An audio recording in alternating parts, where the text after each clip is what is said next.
alladzina hum fi salatihim khashi'un. Syarat pertama, kalau ingin mendapatkan surga Firdaus tadi dan kebahagiaannya diturunkan ke bumi, dibawa sampai mati, masuk ke alam kubur lebih bahagia lagi, maka amalan pertama untuk melatih menguatkan iman itu, coba berlatih untuk menunaikan sholat dengan khusyuk. Kalau Anda kerjakan benar sholat ini, maka apa yang Anda dapatkan? Teman-teman ingat betul, saya mau tanya sebentar. Keabadian yang abadi disebut dengan sa'id. Kalau kita ingin turunkan ke dunia percikannya, kita dapatkan usahanya disebut dengan apa? Masih ingat? Aflah itu kalau didapatkan, kata dasarnya apa tadi?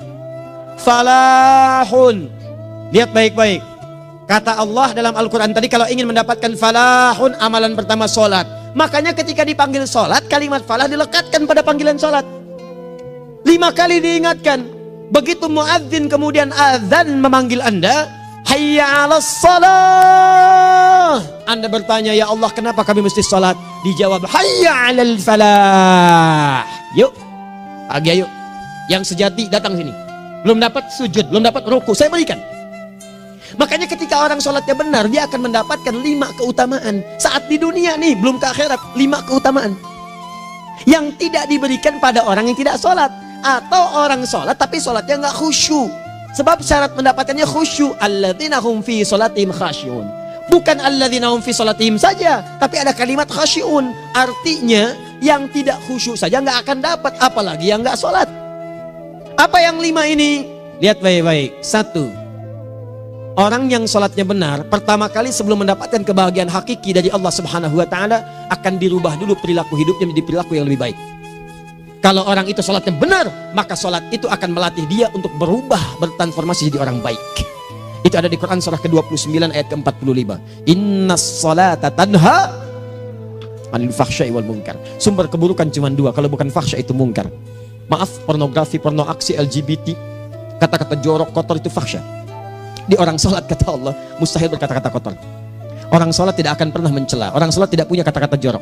Jadi kalau ada sekarang orang yang sholat senang mencela orang lain, itu berarti ada masalah dalam sholatnya. Dan dia belum dijamin sebagai ahli surga terbaik. Dan hidupnya nggak bahagia. Nggak bahagia. Aneh nih. Sholat tapi senang celah orang. Aneh. Aneh. Yang paling bahaya adalah menikmati celahannya. Itu yang paling aneh.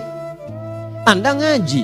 Anda ikut taklim. Taklimnya sesuai Quran. Taklimnya petunjuk sunnah. Anda sholat, Anda puasa. Tapi Anda masih senang mencela orang lain. Dan menikmati celahan itu. Kalau nggak mencela, kayaknya nggak komplit kehidupan. Maka ada yang salah dengan ibadah Anda. Ada yang keliru. Karena mustahil taat bertemu dengan maksiat. Itu mustahil. Mungkar, keburukan yang diingkari oleh hati. Sumbernya nafsu perut dengan akal.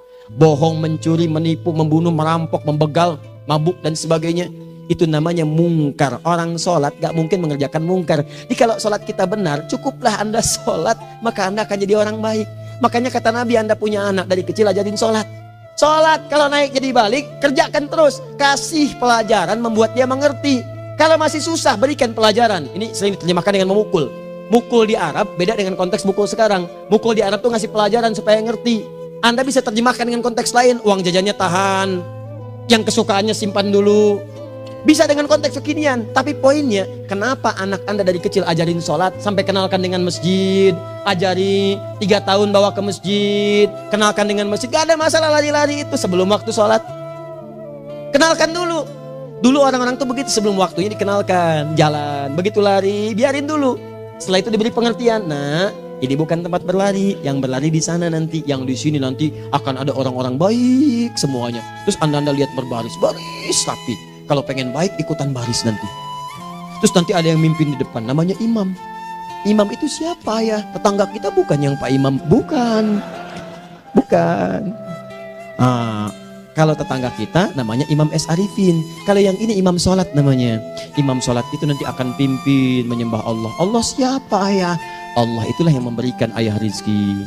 Allah itu yang memberikan ayah rizki sehingga bisa beli tobot buat kakak. Beli robokar poli. Ini yang poli, ini yang embers, ini yang heli. Ini dulu kakak semuanya tuh. Yang kasih Allah. Nanti kalau kakak bagus bisa ikut rapi di sini. Allah akan senang, akan ditambah lagi oleh Allah. Oh begitu ya.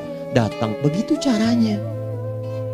Ini bukannya waktu sholat belum dikenalin tadi bawanya main-main di masjid. Bahkan ada yang agak repot lagi, di rumahnya susah diatur, dibilang, kamu ini susah diatur, main sana ke masjid, disuruh main, ya main di masjid. Yang salah bukan anaknya, orang tuanya. Apa rahasianya anak itu disuruh ke masjid, suruh sholat? Rahasianya, begitu anak itu sholat dengan baik, maka dia akan tumbuh jadi anak baik di kemudian hari. Itu maksudnya. Nah, sekarang saya agak bingung ini, pendidikan TK sekarang salah sih? Enggak, cuma saya agak bingung mikirnya. Ini anak belum diajarin sholat, udah diajarin manasik. Itu bagaimana cara berpikirnya Ferguson? Agak repot saya mikirnya tuh. Ya, walaupun salah sih enggak, cuma saya bingung gitu. Kenapa nggak dikerjakan tahap yang pertama dulu? Tangga itu kan berurutan, nggak bisa Anda lompat langsung ke 5. Kan 1, 2 belum terlewati. Jelas ya? Ah, ini gambarannya. Sholat nih. 1 pasti baik. Ini kalau sekarang sholat, lisan belum baik, mata belum baik, sampai ke kaki, berarti ada yang salah sholatnya tuh. Ada yang nggak tepat. Tangan sembarangan, snack orang ngambil. Awas. Tuh sendal orang, mau wudhu nggak ada sendal, pakai sendal orang. Udah bilang belum? Kehujanan pakai payung orang. Udah bilang belum? Ya kan gampang Ustaz. Ini kan juga mungkin diikhlaskan karena Allah. Ya ikhlas, cuman pakainya belum minjam. Bagaimana kalau sedang pegang payung itu keluar, Anda meninggal? Nah, coba mikirin ke situ. Coba ke kantor. Kalau didorong proyek yang gak jelas, minta tanda tangan, pikirin tuh bagaimana kalau meninggal. Kemarin saya sama teman-teman artis, saya katakan begini. Anda ya, kalau Anda mengaji dengan saya, jangan pernah menerima peran maksiat. Walaupun itu sekedar adegan, tapi itu maksiat. Kalau bayangkan ketika Anda memerankan itu, Anda diwafatkan oleh Allah Subhanahu Wa Taala. Maka demi Allah saya katakan tidak ada faedahnya Anda ngaji sekarang, ngaji besok. Ketika Anda menerima peran itu, Anda wafat dalam keadaan bermaksiat di hadapan Allah Subhanahu Wa Taala. Maka saya pun katakan pada Anda, ayo belajar yang betul. Pahami, bangun sholat, belajar, dalami seperti orang tua kita dulu. Tinggalkan nyontek, budaya yang gak jelas. Rasakan ketika nyontek Anda wafat. Apa yang Anda dapatkan? Di Libya itu, kalau nyontek, di Libya ya, saya pernah sekolah di Libya nih. Itu kalau nyontek, dibiarin aja dulu. Dan rekornya 100% ketahuan. Begitu sudah selesai, cuma jeda 2 jam, langsung ada panggilan. Si Fulan silahkan datang ke kantor. Apa yang disediakan di kantor sudah siap. Anda diberi waktu 2 jam dari sekarang, siapkan beres-beres koper Anda. Di sini tertulis Anda akan pulang. Tiketnya sudah lengkap, dikawal 2 orang. Dituliskan di situ anak ini nyontek, gak boleh kembali ke sini. Libya. Gak ada, zero tolerance bagi yang seperti itu. Keluar. Kami gak terima di sini. Harusnya begitu. Gak ada faedahnya. Yang kita butuhkan amalan dari ilmu, bukan nilai-nilai itu sementara. Gak ada. Sudah. Nah ini akhirnya begini kualitasnya nih. Tertulis di ijazahnya bagus, cum laude, IPK-nya 4, tapi nggak ada aplikasinya. Yang pintar banyak, kita butuh yang baik, pintar yang baik. Sekarang yang pintar banyak, kepintarannya dipakai untuk nipu orang. Itu yang bahaya. Ahli hukum banyak yang dihukum. Ahli ekonomi tidak bisa mengangkat perekonomian. Apa yang salah? Apa yang salah? Ini yang jadi persoalan. Tapi dasar manusia begitu di sidang mulai pakai peci, pakai baju koko, pakai tasbih, dan pakai kerudung. Luar biasa. Nih 2. Orang kalau sholatnya benar, Allah akan berikan ketenangan dalam jiwanya. Tenang hatinya. Jangankan musibah kecil, musibah paling besar pun tenang aja dia. Tenang, dia paham rumusnya. Allahu Akbar. Turun Quran. Surah ke-13 ayat ke-28. Ala bidzikrillahi tatmainnul. Yakinkan pada dirimu, zikir kepada Allah membuat hati tenang. Di antara turunan zikir amalannya adalah sholat. Dari mana taunya? Quran surah ke-20 ayat ke-14. Innani anallahu la ilaha illa ana fa'budni wa aqimis salata li dzikri. Saya Allah, kata Allah ke Nabi Musa. Tidak ada Tuhan selain saya, sembah saya. Bagaimana menyembahmu ya Allah? Tunaikan salat sebagai zikir kepada saya, zikir. Nah, maka kalau Anda sedang tidak tenang, ayo ke masjid.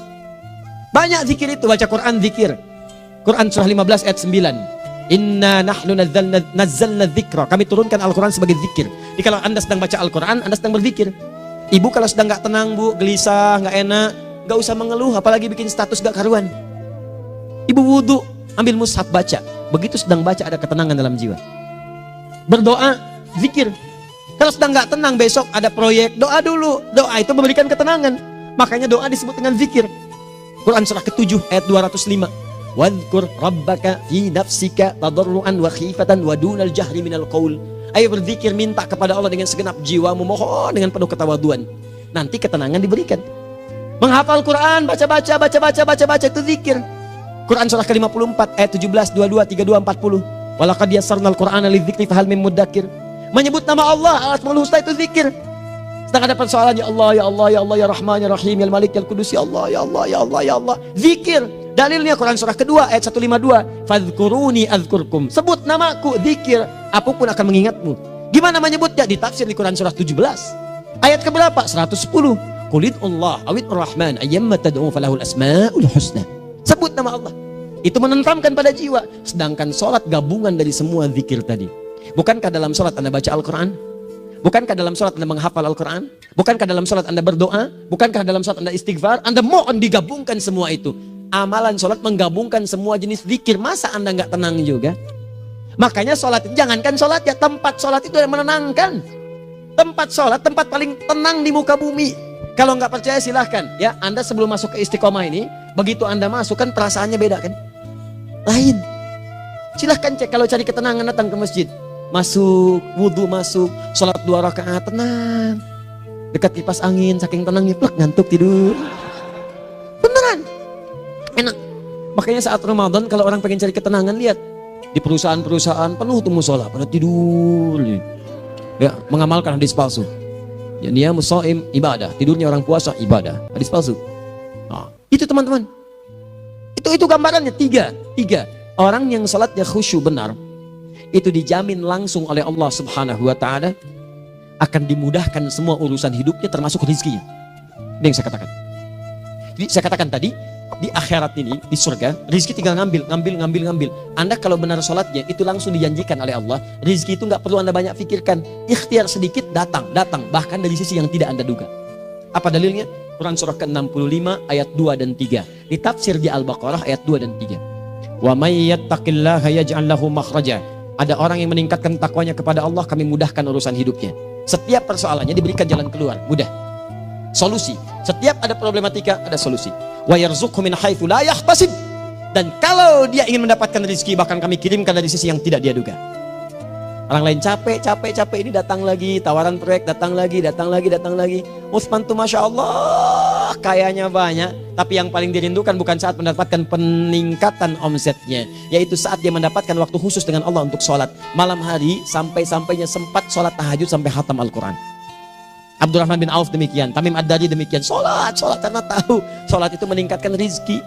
Karena tahu kuncinya ada di situ, Allah yang punya rizki. Disebut dengan Razak, pemilik rizki. Maka saya harus punya hubungan dekat dengan Allah. Kalau sudah punya hubungan dekat, mau apa aja gampang. Belum minta, udah diperhatikan. Silahkan cek, Anda punya hubungan baik dengan bos Anda di kantor. Ya, sebelum Anda minta, beliau udah pikirin tuh. Telepon bendahara. Dia udah ngambil belum gajinya? Belum Pak, tambahkan bonus sekian.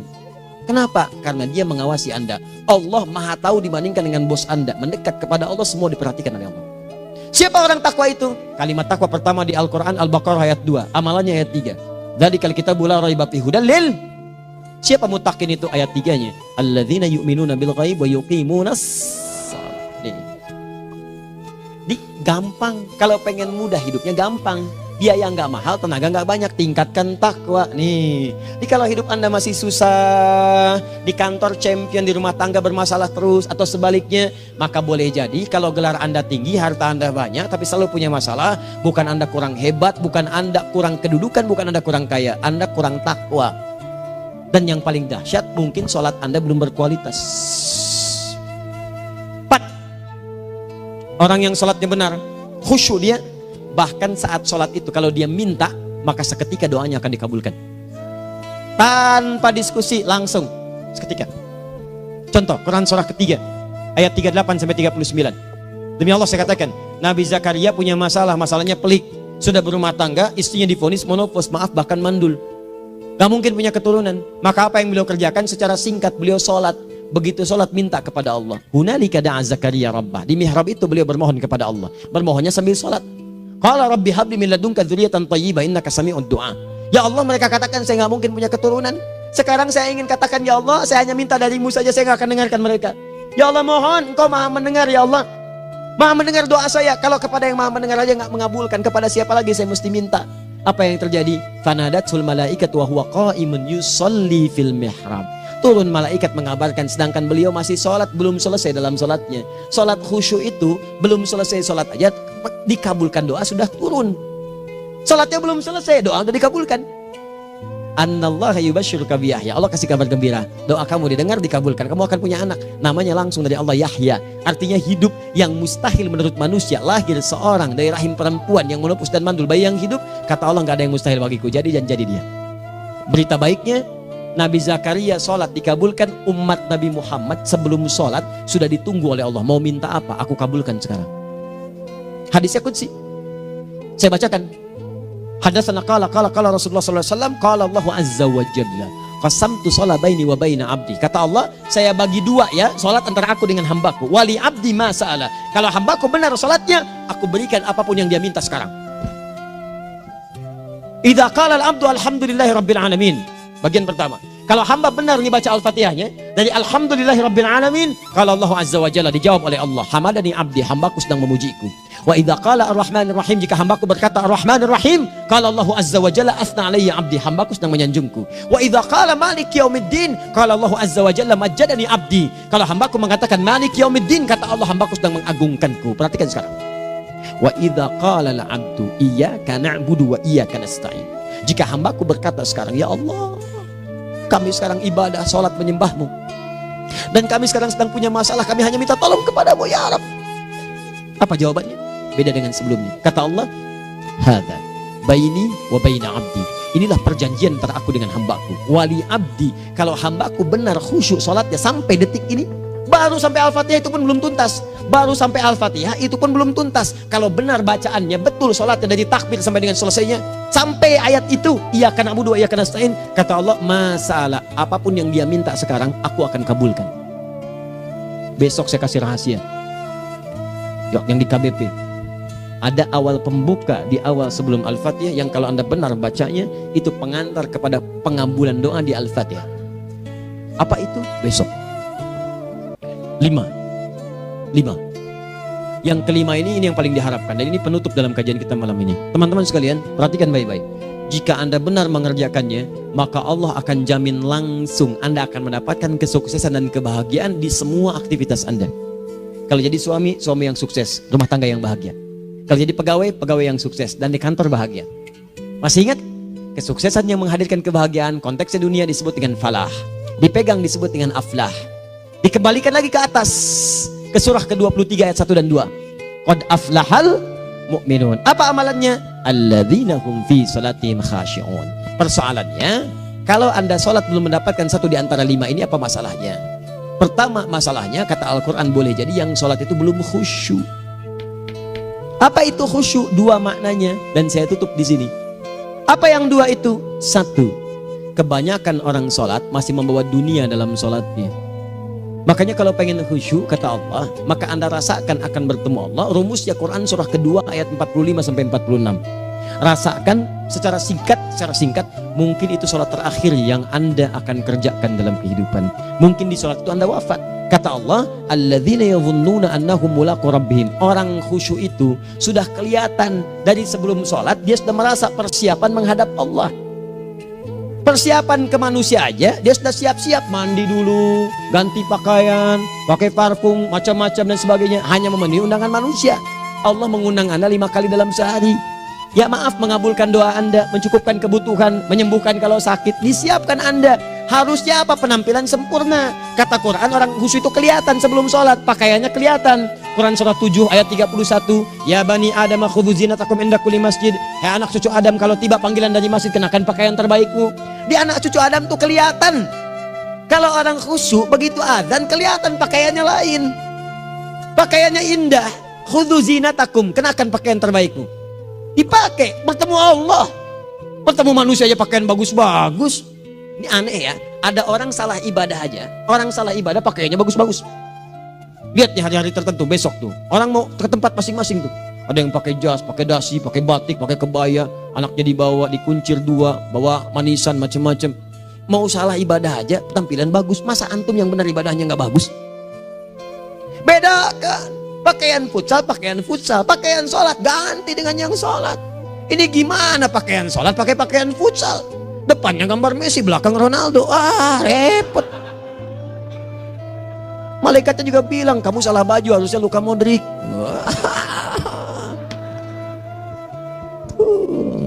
Apalah saya. Nah, yang mau tanya apa? Mourinho dipecat saya tahu. Lagi nganggur sekarang, ditawarin Benfica dia nggak terima. Sekarang jadi dia komentator di beIN Sport.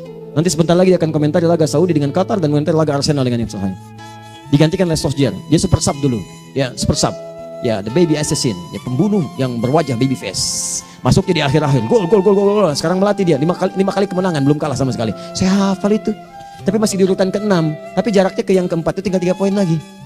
Hafal saya. Liverpool tahu cuma 4 poin sekarang bedanya, kemarin 7 kalah 2-1 sama Manchester City. Walaupun banyak analisis yang menyebutkan mungkin itu diberikan saja gitu kan, karena ada yang lain-lain. Hafal kedua Manchester City, hafal saya. Ayo mau tanya apa lagi? Tottenham Hotspur ke bawahnya, ada Chelsea, ada Arsenal, baru kemudian Manchester United. Liga Italia, wah udah gak kekejar Juventus. Ya, apa lagi? Dan seterusnya lah. Gak ada ujungnya bahas yang begituan. Jelas ya? Maksud saya, Anda tanya itu saya jawab. Tapi tidak menghilangkan ibadah kita yang lain. Dan apa ruginya? Ya tahajud dah. Apa yang bisa dikerjakan besok, lihat besok. Ya kan tahajud kan bisa besok. Ada orang tahajud jam 10 pagi? Gak ada. Lebih baik Anda kerjakan malam tahajud. Yang tidak bisa dilihat malam bisa dilihat besok. Cara berpikirnya bagaimana kalau besok meninggal? Gak kesampaian teman-teman sekalian. Gak kesampaian. Nah maka dari itu, Anda kalau mau ada panggilan sholat, siap-siap baju yang bagus. Itu sempurnakan. Anda panggilan orang mandi, panggilan Allah. Buka Quran surah 5 ayat 6. Sempurnakan wudhu. Ya ayyuhalladzina amanu idza qumtum ila shalah faghsilu wujuhakum. Wudhu yang baik. Berpakaian yang rapi. Kenapa? Karena boleh jadi saat dipanggil Anda wafat saat itu. Maka wafat Anda dalam keadaan yang suci, dengan keadaan tobat, dengan pakaian terindah pada saat itu. Yang kedua, maaf, orang-orang kurang khusyuk itu saya tutup. Yang kedua itu karena kebanyakan orang sholat tidak paham, tidak mengerti apa yang dibaca dan dilakukan dalam sholatnya. Jujur pada diri sendiri, jawab pada diri Anda. Sampai sekarang Anda sholat, berapa persen bacaan sholat yang Anda pahami? Jangan-jangan selama ini Anda sholat ribuan kali sujud, ribuan kali ruku. Gak ada yang paham yang dibaca. Sekian persen yang paham, bagaimana sholat Anda bisa khusyuk? Pekerjaan Anda dipahami, urusan akhirat Anda gak dipahami. Di mana cara berpikirnya? Aku yang bagaimana atau engkau yang harus bagaimana? Ya, coba berubah. Nah ini baru satu amalan, belum yang lainnya.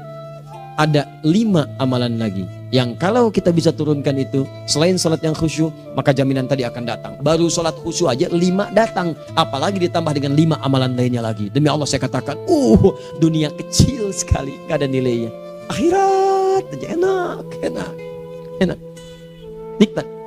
Saya ketemu Ustaz Arifin beberapa waktu lalu, dan kita doakan semoga Allah berikan kesembuhan, kesehatan. Saya datang, biasa kita adamin berdoa, duduk. Bang istirahat, bang butuh istirahat, umat udah nunggu. Dah gak usah mikir yang lain, karena beliau cerita masjid, cerita zikro, cerita mana. Ya, insya Allah nitipin ini, nitipin itu dan seterusnya. Dan yang paling indah adalah bang kita saling panggil weekend. Nikmat, gak ada yang senikmat ini. Zikir Allah, doa. Nah bayangkan sakit tapi masih nikmat gitu. Nikmat.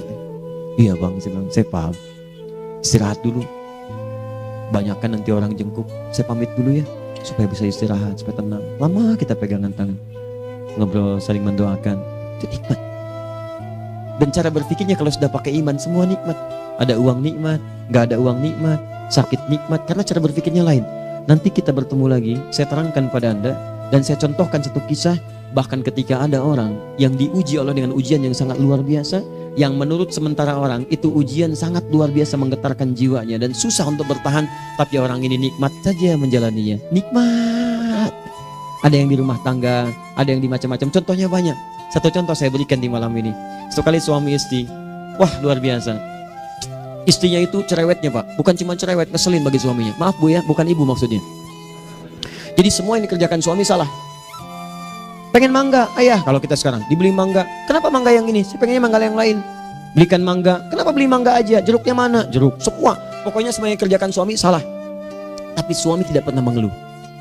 Ini kerjakan, itu kerjakan. Satu kali, perhatikan cara memandangnya. Ketika iman sudah masuk ke dalam jiwa. Kata temannya, akhi, istri kamu ini begini, nyusahin kamu. Kenapa kamu gak cari yang lain? Kan gampang ada syariat. Udah pisahin aja, cari yang lain. Kamu tenang ibadah. Apa jawabannya? Hey, Allah sudah turunkan surga ke saya lewat dia. Kenapa kamu meminta saya untuk menjauhinya dan meninggalkan surga saya? Ini cara melihat dia. Bukankah ketika ada berbagai keluhan saya sabar? Bukankah sabar mendekatkan saya ke surga? Allah kirimkan tipikal istri seperti ini supaya mendekatkan saya ke surga. Dengan itu kan saya banyak pahala. Saya sabar, pahala banyak. Sudah Allah berikan pahala kepada saya. Kamu malah nyuruh saya untuk berpisah dengan pahala itu. Perhatikan cara berpikirnya. Indah. Kalau rumah tangga seperti ini semuanya enak gitu. Suaminya biasa-biasa, istrinya cantik, luar biasa. Begitu berdandan kelihatan kata suaminya, Masya Allah, wajahnya tak berpaling, mata tak berkedip. Kata istrinya, ya zauji madzabik, sayang kamu kenapa? Wallahi syakiran lillah bihadari, demi Allah aku bersyukur mendapatkan istri secantik kamu. Kata istrinya, nahnu fil jannah zauji, kita berdua di surga. Kata suaminya, kok bisa begitu jawabanmu? Iya, kamu bersyukur dengan keadaanku, aku bersabar dengan keadaanmu. Catat. Bukankah orang syukur dan sabar di surga? Tuh lihat, canda-canda orang-orang soleh itu begitu. Nikmat ketawa walaupun nyelekit di hati. Cuman bawaannya enak gitu. Nah, nanti itu ada tuh, nanti saya turunin tuh. Yang di rumah tangga, yang ini, yang itu nanti. Kapan? Pertemuan berikutnya. Ya, jadi kita cukupkan dulu di malam ini apa yang kita pelajari supaya nanti nggak terlampau banyak kita dapat materi. Cuma sayang sedikit mengamalkan. Saya sudah tuangkan di sini. Banyak saya tuliskan termasuk di keluarga, di macam-macam. Ini saya tulis tapi silahkan Anda baca. Kalau ada manfaat silahkan dapatkan. Kalau ada yang kurang silahkan sampaikan untuk dikoreksi. Semoga Allah muliakan kita semua insya Allah. Sekali lagi, perbaiki hidup. Jangan banyak mainnya. Dan sudah, jangan banyak membuang dengan yang sia-sia apapun yang dihadapi. Sekali lagi, tolong jaga kondusivitas, bantu negara kita, ketertiban, keamanan. Kalau saya menyampaikan sesuatu ada singgungan dengan yang kekinian, itu maksudnya koreksi masukan-masukan supaya diperbaiki. Tapi tetap dalam urusan pemilihan kita punya pilihan masing-masing yang tidak boleh dipaksakan. Jelas ya? Baik, jadi ya saya sampaikan sekali lagi. Pertama, pilih mana? Anda dipaksa harus ikut, atau yang kedua, kita bebas memilih sesuai. Dah. Sudah ya. Jadi kita akhiri. Subhanakallahumma bihamdika asyhadu an la ilaha illa anta astaghfiruka wa atubu ilaik. Wa akhiru da'wan alhamdulillahirabbil alamin. Berjumpa besok sesi terakhir fikih ikhtilaf di Masjid Ar-Rahman Kota Baru Parahyangan. Assalamualaikum warahmatullahi wabarakatuh.